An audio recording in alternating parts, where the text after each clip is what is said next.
Hi, I'm Mike from Bigfoot Trailers, and today I'm going to do a video on the differences between a Bigfoot tilt trailer and a Diamond C tilt trailer. They have a mechanical lock and a hydraulic lock just like on the Bigfoot.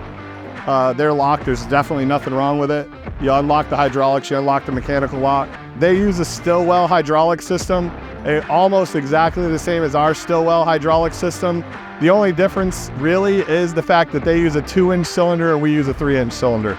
We think the 3-inch cylinder is a little bit smoother and it's definitely a lot stronger. One of the things that I like to talk about when I'm talking about the differences in the trailer, Diamond C chose to mount their fender to the lower frame. On the Bigfoot, you're gonna see that it's mounted to the upper frame. The reason we did that is so that you could aim better with your skid steer. It's a little harder to see where the fender is. A lot of the skid steers today are 81 inches, so you've only got an inch on either side to be able to climb up this bed without hitting the fenders. On theirs, you push down on the deck. Hopefully you got a machine on there. If you don't have a machine, you got to push down on it. And then push it down almost exactly perfect, and then it'll lock. Every one of their trailers, the 14K, the 15K, the 18K, the 21K, they all have a 3/16 formed deck rail for the upper deck, the tilt deck. So here you can see, instead of a 3/16 formed part, we use 1/2-inch angle iron. It's extremely heavy duty. On this particular 21K or 20K Diamond C, they have a similar undercarriage to us, except for ours has a little bit more metal in it. They have torsion axles on here. The torsion axles on our trailer and on this trailer add a lot of strength to the lower frame.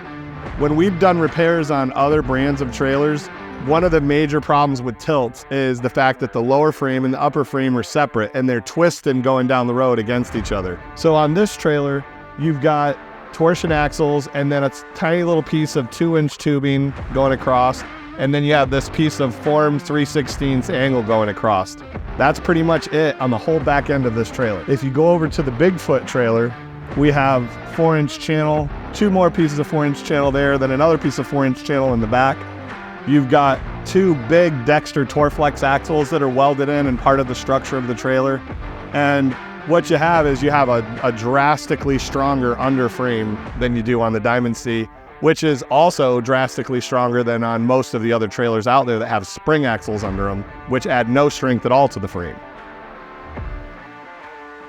The most important thing of all things on a trailer are its axles. That's the most important thing.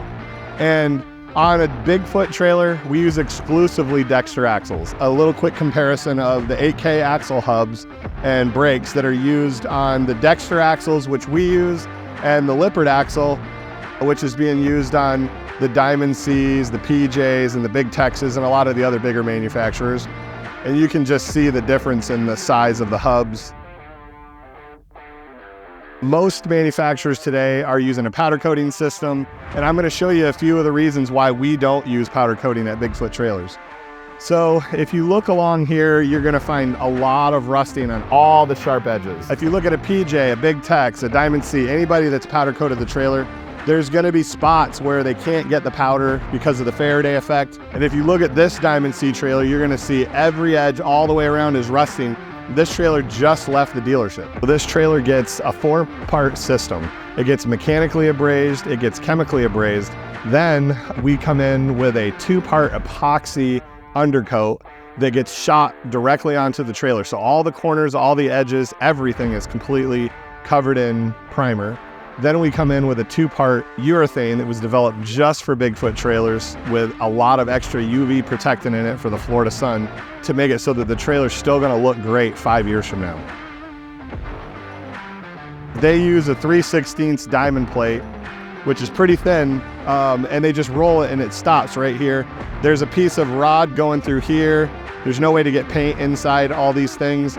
There's no structure under here at all, just a few pieces of flat bar every so often. So like if this thing tilts down with a 12,000 pound skid steer on it, on a rock or a stump or whatever, it's just gonna bend this all up.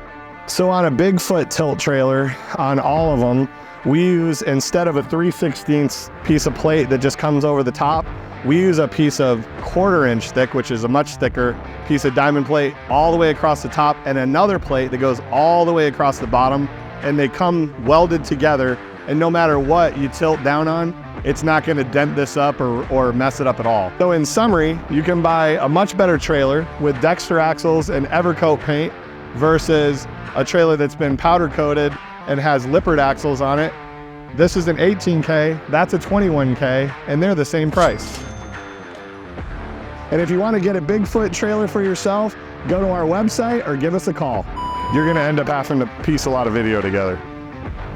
I don't really have a choice. I gotta cycle this stuff for you. It's all the way across the back of the trailer, so it's completely protected. And you're gonna save, for example, on this, damn it.